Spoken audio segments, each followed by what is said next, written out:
The longer I've worked with presidents and executive teams, the more I've realized something uncomfortable. Accreditation does not measure how hard leadership worked in the year of review. It reveals whether the right conditions were in place long before anyone arrived on campus. And that raises a deeper question. What do leaders actually control? Welcome to Accreditation Unlocked. I'm Dr. Ken Clough from the Accreditation Collaborative. This podcast is about leadership, governance, quality, and the real work of building institutions that endure. If you spent any time in executive leadership, whether as a president, a provost, vice president, dean, or a board member, you know there is an unspoken expectation that comes with the role. You are expected to be in control. Enrollment trends, retention rates, budget stability, faculty performance, student success, and accreditation outcomes. When something improves, leadership is credited. When something falters, leadership is questioned. And over time, it becomes easy, almost natural, to internalize the belief that you are the driver of those outcomes, that through vision, will, decisiveness, or urgency, you can produce results. But over the years, and especially through my work in planning and accreditation, I've come to a quieter realization. Leaders do not control outcomes. They create the conditions under which outcomes emerge, and understanding that difference changes everything. The comfort of control.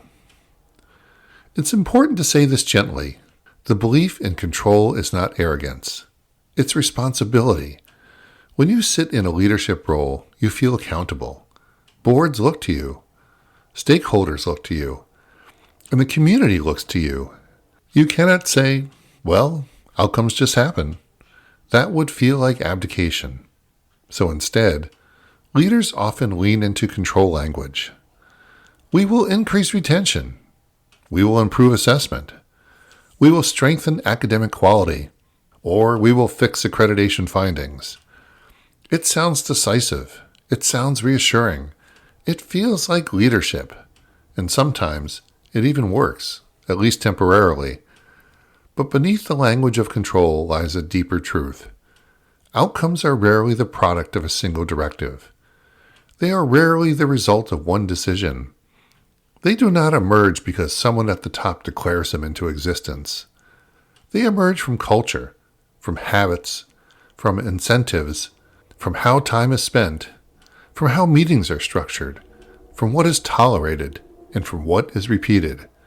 In other words, they emerge from conditions, and conditions are slower, quieter, less visible, harder to credit, and harder to blame, which is why they are often overlooked. What actually produces outcomes? Let's consider something simple, like student retention. You cannot command retention. You can announce goals. You can create task forces. You can monitor dashboards. But retention ultimately reflects many parts of the institution: advising culture, faculty engagement, curriculum coherence, student belonging, financial aid processes, and institutional clarity. Those things are not controlled in a moment. They are shaped over time. The same is true of assessment quality. You cannot order meaningful assessment. You can require reports. You can command documentation. But genuine assessment, the kind that informs learning and improvement, only happens in environments where faculty feel safe to examine results honestly. Safety is a condition. Trust is a condition. Clarity is a condition. And time allocation is also a condition. Leaders influence these conditions, but they do not manufacture the outcome directly. And here is where leadership becomes more nuanced than many realize. What do leaders actually control? They control attention. They control what happens on agendas. They control how long conversations last. They control which issues receive sustained focus. They control which signals are rewarded They control which behaviors are modeled. They control the tone of response when data is disappointing, and they control whether urgency becomes panic or discipline. These are not outcomes. They are environmental factors. But over time, environmental factors shape results. Planning is not prediction. This is where strategic planning enters the conversation. Many leaders approach planning if it were a prediction. If we forecast accurately, if we set the right targets, or if we articulate a compelling strategy, then outcomes will follow. But planning does not guarantee results. Planning establishes alignment. It clarifies direction. It reduces randomness. It aligns resources with priorities. It sets boundaries, and it coordinates institutional effort. In other words, planning creates conditions. A strong plan does not cause success. It increases the probability of coherence. And coherence, repeated over time, increases the probability of positive outcomes. This is subtle but important. When leaders believe planning guarantees outcomes, disappointment becomes personal. When leaders understand planning shapes conditions, progress becomes cumulative. You stop asking, "Why didn't this work immediately?" and you begin asking, "Have we consistently reinforced the conditions required for this to take root?" That shift reduces anxiety. It also reduces overreaction, because overreaction is often the product of misunderstood control. The temptation to control anyway. Even with this understanding, the temptation to control remains strong. A dip in enrollment, a negative survey result, a difficult accreditation finding. The instinct is to respond decisively, announce a solution, mandate compliance, increase oversight, and accelerate timelines. And sometimes, urgency is appropriate. But urgency without attention to conditions creates fear. Fear narrows conversation. Fear reduces honesty. Fear encourages surface compliance. And surface compliance produces fragile outcomes. Leaders who overcorrect often do so from a sincere desire to protect the institution. But protection through control can inadvertently erode the very conditions required for improvement. Trust declines. Dialogue shortens. Risk-taking decreases, and innovation stalls, not because leadership intended harm, but because control replaced cultivation.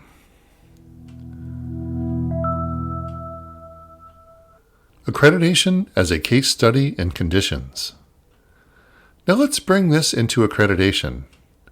Accreditation is often treated as an event, a visit, a report, a set of findings, or a public outcome. But accreditation does not create quality. It reveals it. Institutions do not perform accreditation successfully because they decide to do it in the year of review. They succeed because over time, they have built conditions that support honest assessment, cross-functional dialogue, documented improvement, stable governance, clear role definitions, and resource alignment. When those conditions exist, accreditation feels steady. When they do not, accreditation feels frantic.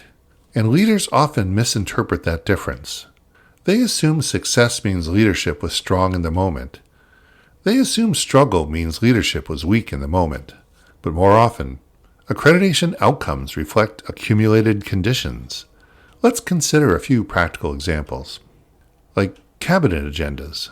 If accreditation appears on the cabinet agenda only when a visit approaches, the condition being created is episodic attention. If accreditation themes are embedded regularly into planning, budgeted, and program review discussions, the condition being created is integration. One produces scramble, the other produces habit. Consider budget conversations. If assessment and improvement initiatives are framed as compliance costs, the condition being created is minimalism. If they are framed as investments in institutional learning, the conditions shift towards sustainability. Or Consider response to findings. When a recommendation arrives, leaders can respond with frustration and urgency, or they can respond with curiosity. What does this reveal about our processes?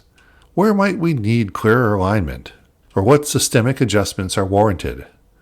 Curiosity sustains conditions. Panic disturbs them. Again, leaders do not control the final accreditation outcome, but they profoundly influence the environment in which outcomes emerge. Stewardship, not control. Over time, leadership becomes less about directing results and more about tending environments. You cannot command trust. You cannot mandate integrity. You cannot order authentic assessment. And you cannot decree culture into existence. But you can shape the space in which those things grow. You can model steadiness. You can maintain disciplined agendas. You can protect reflective dialogue. You can resist the urge to overreact. You can align resources with values. And you can sustain attention on long-term quality. Those are conditions. And when those conditions are maintained consistently, quietly, and patiently, outcomes will flow. Not always immediately, not always dramatically, but reliably. Accreditation, in the end, is not a performance. It is a visual expression of how an institution already works. Leadership, then, is not control. It is stewardship, and stewardship requires patience, clarity, and humility. It requires understanding that while you may not control outcomes directly, you shape the soil from which they grow. This has been Accreditation Unlocked. I'm Dr. Ken Clough from the Accreditation Collaborative. If this episode resonates with you, if you're thinking about how leadership shows up in planning, governance, and accreditation practice, I invite you to continue the conversation. Because sustainable accreditation is never about last-minute performance. It's about cultivating the right conditions over time. Until next time, thanks for listening.